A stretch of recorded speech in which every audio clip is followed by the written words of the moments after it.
en tout cas ça va méga bien. Je suis désolée, maintenant je dis coucou les gars et pas juste coucou parce que je viens de regarder le vlog de Léna. Je sais pas vous mais moi en tout cas, la façon dont mes potes y parlent, ça déteint trop sur moi. Et bah Léna c'est pas ma pote, enfin je la connais pas, clairement je kifferais trop. Voilà, vu qu'elle dit ça et je viens de regarder son vlog, bah c'est venu naturellement. Bref, c'est pas du tout le sujet de la vidéo. Bienvenue dans une nouvelle vidéo de Jujubapi. On aurait vu une pub. Alors, en vrai, la vidéo d'aujourd'hui, c'est un peu un sujet sérieux.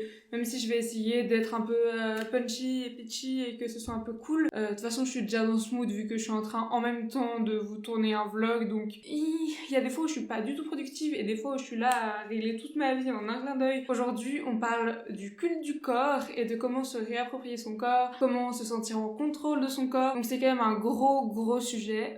Clairement, je vais pas tout pouvoir aborder dans cette vidéo. Je suis pas préparée pour faire une vidéo de 25 minutes. C'est vraiment là, je touche la surface et vous pouvez clairement me dire dans les commentaires si ça vous intéresserait, si ça t'intéresserait que je fasse une partie 2 ou que j'explique plus en détail ma vision des choses, comment je pense que ça doit être parce que clairement ça va sans dire, tout ça c'est ma vision des choses. J'ai pas de statistiques, j'ai pas de travaux de recherche ou des trucs comme ça, c'est vraiment juste ce que moi je pense. De toute façon c'est ma chaîne donc je fais ce que je veux. Et puis du coup si ça t'intéresse, bah moi ça me fait grave plaisir que tu restes sur cette vidéo un peu plus engagée ou comme ça. Ça retourne un peu, c'est une vidéo que j'ai dans mes listes de vidéos à faire depuis janvier et ouais je sais pas, là je me suis dit c'est le moment, il est temps, donc c'est parti.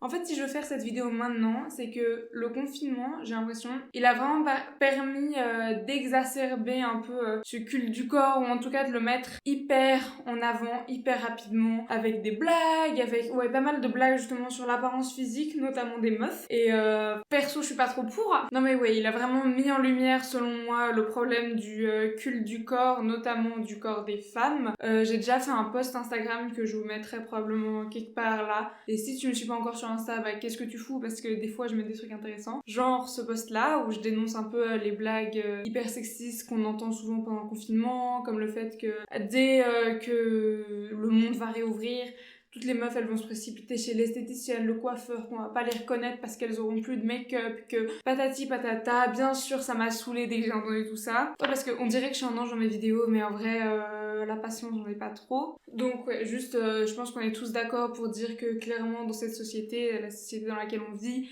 il y a une espèce de culte du corps parfait avec des gros guillemets parce que la perfection quoi, enfin voilà. Pour l'instant là j'entends la perfection comme culte du corps parfait, comme un corps mince mais tonique, donc avec des muscles et en même temps avec des formes et tout ça. Donc là je parle pour une meuf et pour un gars c'est des abdos en béton, ligne de la mâchoire, une jawline perfect et tout ça, enfin culte du corps quoi, le V pour les gars. Donc selon moi ce culte du corps il est absurde déjà parce que ça a été prouvé et vu maintes et maintes fois que ce culte du corps en fait et cette vision du corps parfait elle diffère suivant les époques et que d'ailleurs comme par hasard à chaque fois pour le culte du corps féminin c'est pas elles qui choisissent, c'est pas elles qui ont choisi que c'était d'un coup beau d'avoir des corps hyper minces et de devoir porter des corsets qui les empêchaient de respirer. Clairement, je pense que c'était pas prévu au programme de base. Tout comme à une époque, c'était plutôt les femmes plus voluptueuses parce que ça symbolisait la richesse et le faste et l'opulence et le fait que t'avais assez de thunes pour manger. Ouais, donc vraiment il y a de tout. Il y a des époques où on kiffe les meufs bronzées, des époques où il faut être pâle comme un cul pour être belle et parfaite. Donc franchement, toute cette idée de culte, d'atteindre le corps parfait déjà, c'est hyper frustrant et bête parce qu'en fait c'est juste que oh mon dieu, bah peut-être qu'au XVIIe siècle t'es une purgo mais que maintenant tu peux juste aller te faire Je vais me calmer un peu, je vous promets.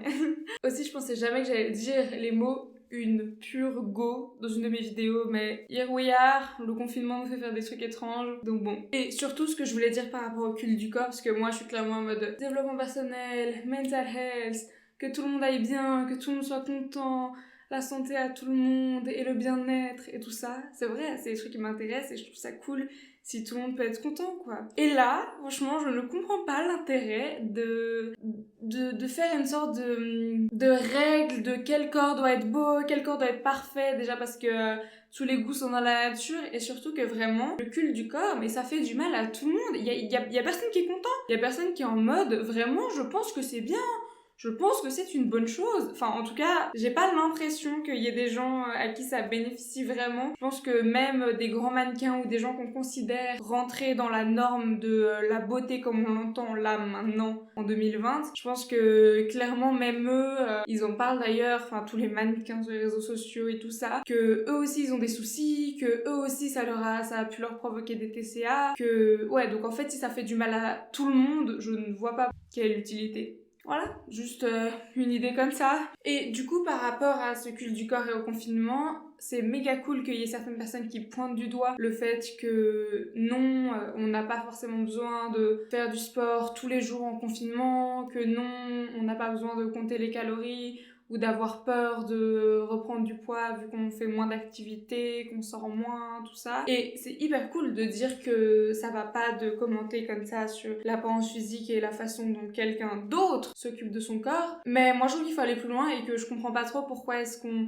laisse ce genre de comportement arriver dans la vraie vie quand les choses vont bien. Je vois pas de raison pour laquelle on laisserait les gens se permettre ce genre de remarques hors confinement en fait. C'est pas parce qu'on l'accepte pas en confinement que c'est acceptable hors confinement. De manière générale, moi je trouve qu'on a rien à dire sur l'apparence des autres, à moins qu'on soit genre une espèce de coach certifié ou de nutritionniste ou de personnes comme ça qui a une formation qui est dans le domaine de la santé et du bien-être physique et qu'on a engagé du coup pour dire à cette personne quelle serait une bonne chose ou tout ça. Donc là tu peux dire à ton client ce que tu penses et dans ce cas-là c'est acceptable. Soit si t'es un proche et que t'es concerné par la santé de la personne, que t'as l'impression pas qu'elle se laisse aller parce que ça c'est vraiment un truc qui m'énerve cette idée de se laisser aller, mais plutôt où tu te dis j'ai vraiment peur pour la santé de cette personne, là tu peux lui en parler. Mais y a pas de raison de lui sortir wesh il est temps d'aller à la salle. Non, tu te poses avec elle et tu te dis bah excuse-moi, enfin je suis désolée si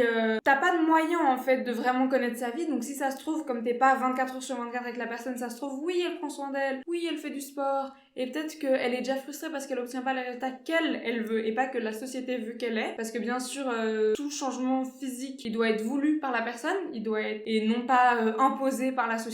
Et donc ouais, c'est que si vraiment tu t'inquiètes pour la personne mais que c'est pas du tout par rapport à ton apparence physique, c'est pas parce que t'as peur que ton mec ou ta meuf devienne gros que tu dois aller lui parler en fait, et tu peux aller lui parler que si t'as peur pour sa santé selon moi, parce que l'apparence physique de quelqu'un ça ne concerne pas en fait. Le truc c'est que tu vois peut-être que la personne elle, on va dire peut-être que Mathieu il se sent très bien dans son corps, que pour lui il y a pas de souci, qu'il fait de l'exercice régulièrement, qu'il est en bonne santé et voilà, bon il a un peu envie d'habiller Mathieu, mais lui il s'en fout parce qu'il est content et il vit sa vie et tout ça, et là il y a quelqu'un qui lui dit que ça va pas du tout, qu'il est moche, qu'il est trop gros, et à ce moment-là bah Mathieu il commence à avoir des complexes, il commence à pas se kiffer, il commence à vouloir aller à la salle juste pour perdre du poids, pour plaire au regard des autres, et ouais, et c'est juste dommage parce qu'en fait Mathieu il vivait sa vie, il en avait rien à foutre jusqu'à ce que quelqu'un vienne s'en mêler, donc voilà.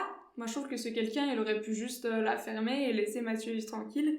Et je trouve qu'on devrait tous pouvoir vivre notre vie comme ça. Ensuite, on devrait pouvoir se sentir en contrôle de notre corps. Et si on a senti que on était plus en contrôle parce qu'on s'est laissé avoir par la société en faisant un régime ou d'un coup en changeant de regard sur nous-mêmes et c'est pas de notre fait, et ben dans ce cas-là, tu peux essayer de reprendre le pouvoir.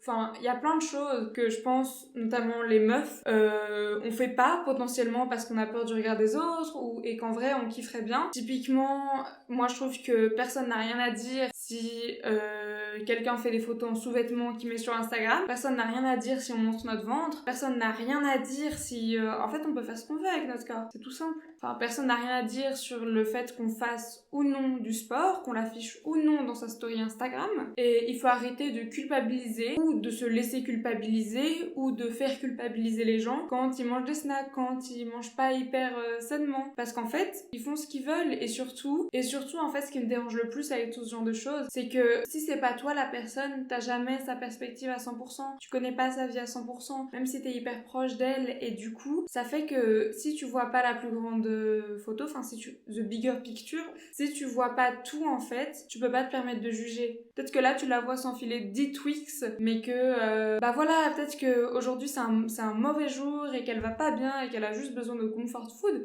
Laisse-la tranquille. Qui te dit que demain elle va pas vouloir faire du sport, ou alors que, enfin, rien dit que c'est une habitude quotidienne de manger pas sainement. Et ouais, moi je trouve juste dommage de se mêler autant de la vie des autres. Vu que j'imagine aussi que personne n'a envie que ça lui arrive à soi, et du coup pourquoi est-ce que certaines personnes se permettent de juger alors qu'elles-mêmes elles vont se sentir mal si quelqu'un venait leur dire toutes ces choses. Donc la morale de l'histoire c'est un peu chacun fait ce qu'il veut dans la limite du raisonnable et des règles de la société. On se mêle chacun de nos oignons. Et puis typiquement pour donner un exemple, parce qu'il y a aussi des gens qui disent ouais, arrêtez de montrer d'être vos to-do list, d'être hyper productif et tout ça sur Insta ou sur les réseaux sociaux en général, parce que moi ça me met mal. Sauf qu'en fait les influenceurs fitness, les gens qui kiffent être productifs, ils ont tout à fait le droit de vouloir motiver les autres, ils ont le droit de vouloir partager ce qu'ils font.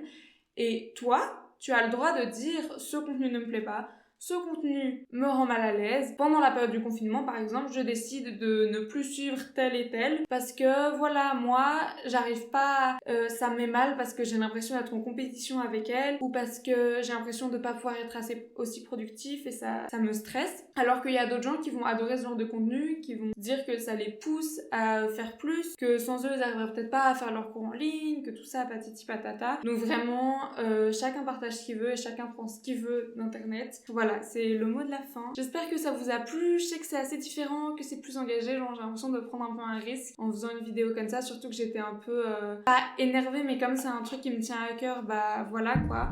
Mais moi, je trouve que le féminisme, ça fait partie intégrante du bien-être et du développement personnel, genre du développement personnel de la société en général, tu vois ce que je veux dire? Et ouais, du coup, bah moi, je te fais des gros bisous avec un masque. J'espère que tu prends soin de toi. Tu peux toujours t'abonner, commenter, dis-moi ce que t'en penses, envoie-le à tes potes, partage la vidéo, like-la. Moi, ça me fait extrêmement plaisir. Ça me permet de continuer à faire des vidéos comme ça parce que ça me motive trop. Si jamais il y a un vlog qui devrait bientôt arriver sur la chaîne dimanche, comme j'ai dit, je te fais des gros bisous, prends soin de toi, bye bye.